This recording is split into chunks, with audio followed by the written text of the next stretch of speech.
Good morning. आप सबके लिए टेस्ट है। ध्यान से टेस्ट लगाइए और बताइए कितना सही हो रहा है। 5 क्वेश्चन पॉलिटी से रहेंगे और 5 क्वेश्चन अन्य सब्जेक्ट से रहेंगे, मिला के रहेंगे। ध्यान से हल करना है और कितना आपने सही किया कमेंट बॉक्स में ज़रूर बताइएगा। और टेस्ट ज़रूर लगाया करें, इग्नोर मत किया करें। आगे आपके जो भी एग्ज़ाम होंगे यहाँ से बहुत सारे क्वेश्चन फंस जाएंगे। थोड़ा सा ध्यान रखें, थोड़ा सा धैर्य रखें, थोड़ा सा भरोसा रखें, बहुत सारा फ़ायदा आपको मिल जाएगा। इसलिए ध्यान से टेस्ट लगाया करें, हल्के में इन क्वेश्चनों को मत लिया करें। ये आपको आने वाले एग्ज़ाम में बहुत हेल्पफुल हो जाएंगे आपके लिए। ठीक है, तो ध्यान से टेस्ट लगाइए और बताइए कि आपका कितना सही हो रहा है। 5 पॉलिटी के हैं, 5 अन्य सब्जेक्ट्स हैं। पॉलिटी सबने पढ़ा है तो गलत नहीं होना चाहिए। कोशिश करिए कि 8 से 9 के बीच सही करिए। 10 क्वेश्चन का टेस्ट है। चलिए शुरू करते हैं और पहला क्वेश्चन ध्यान से देखिए। क्वेश्चन ध्यान से देखें और आंसर सोचें। क्वेश्चन है, लेखा अनुदान संघ सरकार की कौन सी अनुमति, संघ सरकार को कौन सी अनुमति प्रदान करता है? ये जो लेखा अनुदान है ये संघ सरकार को कौन सी अनुमति प्रदान करता है? सार्वजनिक ऋण लेने की अनुमति, आरबीआई से ऋण लेने की अनुमति, राज्यों को अनुदान प्रदान करने की अनुमति, और चौथा ऑप्शन है कि निश्चित अवधि के लिए भारत की संचित निधि से धन निकालने की अनुमति। पूछा जा रहा है कि लेखा अनुदान संघ सरकार को कौन सी अनुमति प्रदान करता है। सोचिए, बहुत इंपॉर्टेंट क्वेश्चन है, बड़ा अच्छा क्वेश्चन है, आपको बताया गया है, गलत नहीं होना चाहिए। सोच लीजिए अच्छे से, क्वेश्चन अच्छा है। और अपना नोट्स खोलेंगे तो मिलेगा भी। ऐसा भी नहीं आपको नोट्स में नहीं बताया गया है, लेकिन नोट्स मत खोलेगा, ईमानदारी से टेस्ट लगाइए। चलिए हम ऐसे बताते हैं आपको। यहाँ पर ऑप्शन डी सही है। निश्चित अवधि के लिए भारत की संचित निधि से धन निकालने की अनुमति कौन देता है? लेखा अनुदान। आपको बताया गया होगा कि पहले था, अभी इस पर बैन लगा हुआ, मतलब अभी इसका उपयोग नहीं करते। बैन की बात नहीं है, मतलब पहले इसका उपयोग होता था कि संसद बोल देती थी, संसद में बोल दिया जाता था कि जितने का बजट है उसका 1/6 राशि दे दीजिए, ये लोग काम करते रहें, बाकी बजट पास होने पर शेष राशि दे दी जाएगी। आप पढ़े होंगे, बताया गया था। तो यही है लेखानुदान। ऑप्शन डी सही है, ध्यान रखिएगा। चलते हैं नेक्स्ट क्वेश्चन पर। क्वेश्चन देखिए, ये भी बहुत अच्छा क्वेश्चन है। क्वेश्चन है, समान कार्य के लिए समान वेतन किस प्रकार का अधिकार है? समान कार्य के लिए जो समान वेतन है किस प्रकार का अधिकार है? मौलिक अधिकार है, आर्थिक अधिकार है, मौलिक कर्तव्य है, राज्य के नीति निर्देशक सिद्धांत का अंग है? सोचिए, समान कार्य के लिए समान वेतन, ये भी आपको बहुत अच्छे से बताया गया है। चलिए आंसर बताते हैं आपको। यहाँ पर ऑप्शन डी सही है। समान कार्य के लिए समान वेतन राज्य की नीति निर्देशक तत्वों में है, जो कि अनुच्छेद 39 के घ में आपको बताया गया था। अनुच्छेद 39 के घ मतलब कि डी में दिया गया है समान कार्य के लिए समान वेतन। मतलब कि अगर एक ही काम है तो उसके लिए अगर पुरुष को जितना, मेल को जितना वेतन मिलेगा, वही काम अगर फीमेल कर रही है तो उसको भी उतना ही वेतन मिलना चाहिए। नहीं तो ऐसा होता है कि वही काम के लिए पुरुष को ज़्यादा वेतन मिल जाता है और महिलाओं को कम वेतन मिल जाता है। तो ये बोला गया है सरकार को कि सरकार का यह कर्तव्य होगा कि वो अपने समाज में, अपने राज्य में समान कार्य के लिए समान वेतन का माहौल, मतलब समान कार्य के लिए समान वेतन का एक कानून बनाए और यह सुविधा सबके, मतलब यह सबके लिए उपलब्ध करवाए। तो यहाँ पर ऑप्शन डी सही है, राज्य का नीति निर्देशक सिद्धांत है। लेकिन एक बात आप जानते हो, राज्य के नीति निर्देशक तत्व ऐसे अधिकार हैं जो कि सरकार की इच्छा पे निर्भर करता है। वो चाहे तो करे, चाहे तो ना करे। मतलब उसकी इच्छा होगी तो कर सकती है, नहीं तो नहीं करेगी। इसके लिए आप, इसको लेकर आप न्यायालय भी नहीं जा सकते, बताया गया था आपको। तो यहाँ पर ऑप्शन डी सही है। चलते हैं नेक्स्ट क्वेश्चन पर। क्वेश्चन अगला देखें। क्वेश्चन है, भारतीय संविधान का कौन सा अनुच्छेद प्रेस की स्वतंत्रता की बात करता है? संविधान के किस अनुच्छेद में प्रेस की स्वतंत्रता की बात की गई है? 15, 16, 22, 19? सोचिए, ये तो बहुत सरल है, गलत नहीं होना चाहिए। चलिए ऐसे बताते हैं आपको। यहाँ पर ऑप्शन डी सही है। संविधान के अनुच्छेद 19 के ए में अभिव्यक्ति की स्वतंत्रता के तहत प्रेस की स्वतंत्रता भी दे रखा गया है। आपको बताया गया कि अनुच्छेद 19 में 6 प्रकार की स्वतंत्रताएं हैं, हालांकि पहले 7 थी, एक निकाल दिया गया है एफ को, तो अभी 6 हैं। तो ये जो 6 प्रकार की स्वतंत्रता है उसी में एक स्वतंत्रता है अनुच्छेद 19 के ए में, अभिव्यक्ति की स्वतंत्रता, जिसे बोलते हैं प्रेस की स्वतंत्रता। तो ही पूछा है प्रेस की स्वतंत्रता किस में है, तो अनुच्छेद 19 में है। 19 में भी अगर अंदर जाएंगे तो 19 के ए में है, याद है ना? अच्छा, अनुच्छेद 19 के जी में क्या है? अगर पता हो तो कमेंट बॉक्स में बताइए, अनुच्छेद 19 के जी में क्या है। चलिए यहाँ पर ऑप्शन डी सही है। चलते हैं नेक्स्ट क्वेश्चन पर। क्वेश्चन ध्यान से देखें, क्वेश्चन अच्छा भी है। निम्नलिखित में से कौन सी संसदीय व्यवस्था की विशेषता नहीं है? मतलब ये जो 4 ऑप्शन दे रहे हैं, कह रहे हैं कि इनमें से कौन सा संसदीय व्यवस्था की विशेषता नहीं है? पहला ऑप्शन है दोहरी शासनात्मक व्यवस्था, दूसरा ऑप्शन है बहुमत दल का शासन, तीसरा ऑप्शन है शासन का नेतृत्व प्रधानमंत्री के हाथों में होता है। चौथा ऑप्शन, इस व्यवस्था में राष्ट्रपति द्वारा निचले सदन का विघटन नहीं किया जा सकता। पूछिए, सोचिए, कौन सी विशेषता संसदीय की विशेषता नहीं है। यहाँ पूछा है कौन सा नहीं है, ध्यान रखना, सोचिए, अच्छा क्वेश्चन है। चलिए आंसर बताते हैं आपको। यहाँ पर ऑप्शन डी सही है। देखिए, दोहरी शासन व्यवस्था, अपने यहाँ संसदीय व्यवस्था है तो दोहरी शासन व्यवस्था है ना, दो दो लोग शासन करते हैं, एक राष्ट्रपति भी करता है, एक प्रधानमंत्री भी करता है। बहुमत दल का शासन मतलब जिस पार्टी को ज़्यादा वोट मिलते हैं वही शासन करता है। शासन का नेतृत्व प्रधानमंत्री के हाथों में, जिसका जो बहुमत दल का नेता होता है वही प्रधानमंत्री बोला जाता है, तो ये भी सही है। और ये कह रहा है कि इस व्यवस्था में राष्ट्रपति द्वारा निचले सदन का विघटन नहीं किया जाता। निचले सदन मतलब लोकसभा की बात कर रहा है, तो लोकसभा का विघटन होता है 5 साल में ना, तो राष्ट्रपति तो करता है, तो हो गया। ये गलत है, मतलब कि पूछा है कौन सा विशेषता नहीं है, तो ये विशेषता नहीं है, ये गलत है, मतलब कि ये यहाँ अपने यहाँ होता है, ठीक है। तो यहाँ पर बोला गया है कि विघटन, यहाँ बोला विघटन नहीं किया जा सकता ना, देखिए ऑप्शन में देखिए नहीं दिया है, तो ये गलत है ना, तो यहाँ पर ऑप्शन डी सही है। चलते नेक्स्ट क्वेश्चन पर। चलिए, पॉलिटी का आज का लास्ट क्वेश्चन है, ध्यान से हल करिएगा। भारतीय संसद किसके मिलने से बनती है। जो भारत की संसद है किसके मिलने से बनती है। लोकसभा, राज्यसभा, राष्ट्रपति, लोकसभा, राज्यसभा, केवल लोकसभा। चौथा ऑप्शन है लोकसभा, राज्यसभा, सर्वोच्च न्यायालय और राष्ट्रपति, ये चार। तो ये चारों ऑप्शन में क्या सही होगा, सोचिए।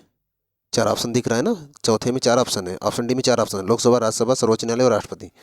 तो पूछा जा रहा है कि ये जो है भारत की संसद है किससे मिलकर बनती है। ये तो मैं कितनी बार आपको बता चुका हूँ, ये तो गलत नहीं हो सकता, फ्री का नंबर देगा ये। चलिए आंसर बताते हैं आपको। यहाँ पर ऑप्शन ए सही है। जो संसद है ना, संसद के 3 अंग हैं, आपको बताया गया था, लोकसभा, राज्यसभा, राष्ट्रपति। ऐसे राज्यों में विधानमंडल होता है, विधानमंडल के भी 3 अंग होते हैं, क्या क्या, विधानसभा, विधान परिषद और राज्यपाल। सेम स्ट्रक्चर केंद्र वाला ही कॉपी कर दिया जाता है यहाँ पर। और 89 का रूल तो आपको पता है, 79 में 89 प्लस करो तो मिल जाएगा उधर का भी। ये सब चीज़ें आपको पढ़ाई गई हैं, ध्यान देंगे तो कुछ भी कठिन नहीं है, थोड़ा सा भी ध्यान करके रिवीजन भी कर लो ना, तो पॉलिटी से क्वेश्चन गलत ही नहीं होंगे। तो यहाँ पर ऑप्शन ए सही है। आशा करते हैं कि आप इधर 5 सही किए होंगे। चलते हैं नेक्स्ट टॉपिक में, जो कि अदर सब्जेक्ट से हैं, तो वहाँ पर भी आप हल करिए और सही करिए। क्वेश्चन देखें, साइंस का है, वो भी फिजिक्स से जुड़ा हुआ है, गलत नहीं होना चाहिए, साइंस पढ़ के आए होंगे आप लोग। प्रिज्म में प्रकाश के विभिन्न रंगों का विभाजन होता है किस विधि से। प्रकाश का परावर्तन, प्रकाश का परिक्षेपण, प्रकाश का विवर्तन, प्रकाश का अपवर्तन। अब बताइए कि जो प्रिज्म होता है ना, अभी बताते हैं, पहले आप बताओ इसका आंसर क्या होगा। चलिए सोच लिए होंगे, हम आपको आंसर बताते हैं। यहाँ पर ऑप्शन डी सही है, प्रकाश का अपवर्तन। प्रकाश के अपवर्तन से ही प्रिज्म में प्रकाश विभिन्न रंगों में विभाजित होता है। आप सुने होंगे प्रिज्म एक त्रिभुज जैसा होता है, और इसमें जब श्वेत प्रकाश आकर टकराता है तो ये 7 रंगों में बंट जाता है, बैनी आफिनाला, सुने होंगे आप। तो ये जो 7 रंगों में बंटता है, तो इस घटना को अपवर्तन बोलते हैं, और इसी की वजह से ये प्रकाश 7 रंगों में बंटता है। तो ये प्रिज्म में प्रकाश का जो विभिन्न रंगों में विभाजन होता है, कौन सी घटना है, प्रकाश का अपवर्तन। याद रह जाएगा, ध्यान रखना, इसको पिछली बार भी शायद वीडियो में बता चुके हैं हम। तो ये क्वेश्चन पूछे जाते हैं, रिपीटेड होते हैं, थोड़ा ध्यान रखा करें इस पर। ऑप्शन डी सही है। चलते हैं नेक्स्ट क्वेश्चन पर। ये क्वेश्चन मोस्ट इंपॉर्टेंट है, बहुत बार पूछा जा गया है, पूछा भी जाएगा, ध्यान रखना, इस बहुत ज़्यादा इंपॉर्टेंट है, इस क्वेश्चन को ध्यान रखना। क्वेश्चन है, आजकल सड़कों पर रोशनी के लिए प्रायः पीले लैंपों का प्रयोग किया जाता है, तो उन लैंपों में निम्न में से गैस का प्रयोग किया जाता है। मतलब जो पीले लैंपों का प्रयोग करते हैं सड़कों पर रोशनी के लिए, जो स्ट्रीट लाइटें लगी रहती, अभी सफ़ेद भी है, पीले भी लगते थे, तो कह रहे हैं कि उन लैंपों में निम्नलिखित में से कौन सा गैस प्रयोग किया जाता है। Sodium, neon, hydrogen, nitrogen. सोचिए, सरल भी है, बहुत बार ये पूछा गया है, ध्यान रखिएगा। चलिए इनसे बताते हैं आपको। यहाँ पर ऑप्शन बी सही है, नियान गैस का उपयोग करते हैं, इसको याद रखना आप। अच्छा, नियान की अगर बात करें तो नियान एक अक्रिय गैस में आता है, अक्रिय गैस में आता है, मतलब जिसका अष्टक पूरा होता है। नियान का परमाणु क्रमांक कितना होता है, 10 होता है, तो 2 और 8 में बटेगा, अक्रिय गैस में आता है। और अक्रिय गैसें ही अक्सर बल्बों में भरी जाती हैं, ठीक है, याद रखना, ऑप्शन बी सही है। चलते हैं नेक्स्ट क्वेश्चन पर। क्वेश्चन ध्यान से देखिए, अच्छा क्वेश्चन है, अगर समाचार भी आप देखते होंगे तब भी ये गलत नहीं होगा। जवाहरलाल नेहरू विश्वविद्यालय, जिसे जेएनयू बोलते हैं, जेएनयू कहाँ पर है। आगरा में, पुणे में, नई दिल्ली में, देहरादून में, कहाँ पर है सोचिए। जवाहरलाल नेहरू विश्वविद्यालय, जेएनयू, काफ़ी चर्चा में भी रहता है विश्वविद्यालय, और भारत के ढेर सारे आईएएस पीसीएस यहीं से निकलते हैं, आईएएस खास करके आईएएस। चलिए आंसर बताते हैं आपको। यहाँ पर ऑप्शन सी सही है, नई दिल्ली में है जेएनयू, ध्यान रखना ऑप्शन सी सही है। चलिए अगला क्वेश्चन ध्यान से देखें, आप पढ़े भी होंगे इसको हिस्ट्री में, तो गलत नहीं होना चाहिए। बुलंद दरवाज़ा कहाँ स्थित है? नई दिल्ली में, लखनऊ में, मेरठ में, फतेहपुर सीकरी में? सोचिए, बहुत आप पढ़े होंगे इसको और आपको बहुत सरल भी लगता होगा। जरा सोच के बताएं बुलंद दरवाज़ा कहाँ है। गलत नहीं होना चाहिए, ये क्वेश्चन तो नहीं गलत होना चाहिए क्योंकि ये फ्री का क्वेश्चन है। ये भी क्वेश्चन गलत हुआ तो बेकार है फिर पढ़ाई ना, ध्यान रखना, गलत नहीं होना चाहिए। चलिए सोच लिए होंगे, बताते हैं हम आपको बुलंद दरवाज़ा कहाँ पर है। यहाँ पर ऑप्शन डी सही है, बुलंद दरवाज़ा फतेहपुर सीकरी में है। ऑप्शन डी सही है, आशा करते हैं कि सही हुआ होगा। फतेहपुर सीकरी में है। और किसने बसाया था सीकरी को? मुगल शासक अकबर ने।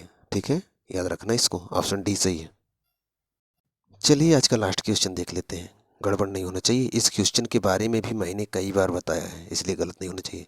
दक्षिण भारत का पर्वतीय सैरगाह उदगमंडलम या फिर ऊटी किस राज्य में है? कर्नाटक, तमिलनाडु, केरल, आंध्रा, मतलब आंध्र प्रदेश।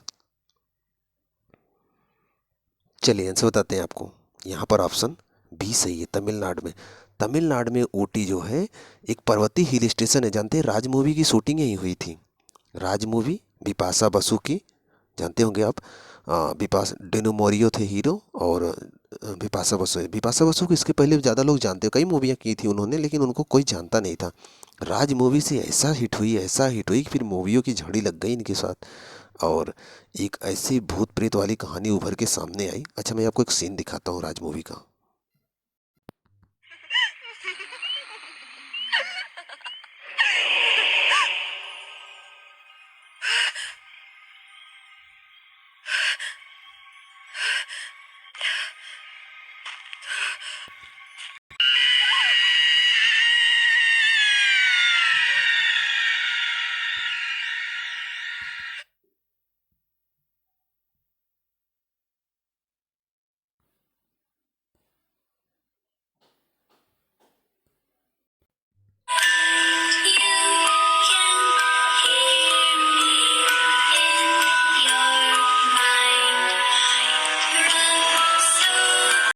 थोड़ा सा दिखा होगा कितना खतरनाक जंगल है, बाकी बहुत खतरनाक है और दक्षिण भारत का एरिया है तो काफ़ी काला दिखता है इधर का क्षेत्र, और जंगल तो बहुत ज़्यादा घने काले दिखते हैं।